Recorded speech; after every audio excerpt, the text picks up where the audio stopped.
Institute for Development of Economics and Finance atau INDEF memprediksi inflasi di tanah air akan terus berkontraksi dan meninggi hingga akhir tahun 2022. Prediksi tersebut disampaikan Direktur Eksekutif INDEF Taufik Ahmad dalam konferensi pers virtual Minggu 7 Agustus 2022. Menurut Taufik, meski ekonomi tanah air pada triwulan kedua tumbuh positif sebesar 5,44% dibanding tahun sebelumnya, namun indeks harga konsumen atau IHK pada bulan Juli mengalami kenaikan sebesar 0,64%.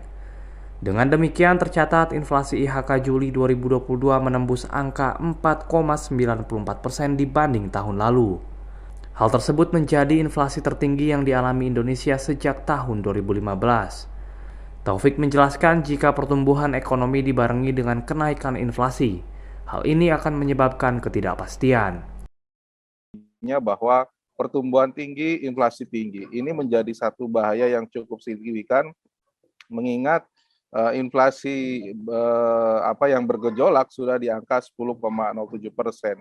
Ini kenaikan di harga bawang, cabai merah, keripik, telur, daging ayam, dan sampai akhir tahun ini akan menjadi satu problem yang cukup serius gitu, karena disebabkan oleh cuaca iklim. Selain itu, Wakil Direktur INDEF Eko Listianto mengatakan, solusi untuk mengurangi risiko inflasi tinggi di triwulan ketiga 2022 yakni dengan menekan biaya belanja pemerintah, yang pada triwulan kedua tercatat membengkak hingga lebih dari 20%. Menurut Eko, dalam masa pemulihan ekonomi, pengeluaran belanja pemerintah yang tidak membengkak akan membantu menahan laju inflasi inti tetap rendah. Barang masih terkontraksi, belanja modalnya terkontraksi begitu.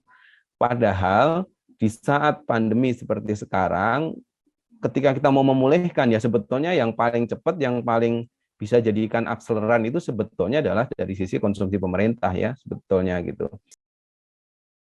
Perlu diketahui, walaupun inflasi di bulan Juli menyentuh angka lebih dari 4%, namun angka tersebut menjadi terendah ketiga setelah China dan Arab Saudi yang berhasil menahan inflasi di angka 2%. Nominal ini tentu jauh di bawah rata-rata inflasi dunia yang menyentuh angka lebih dari 10%. Tim Kantor Berita Antara mewartakan.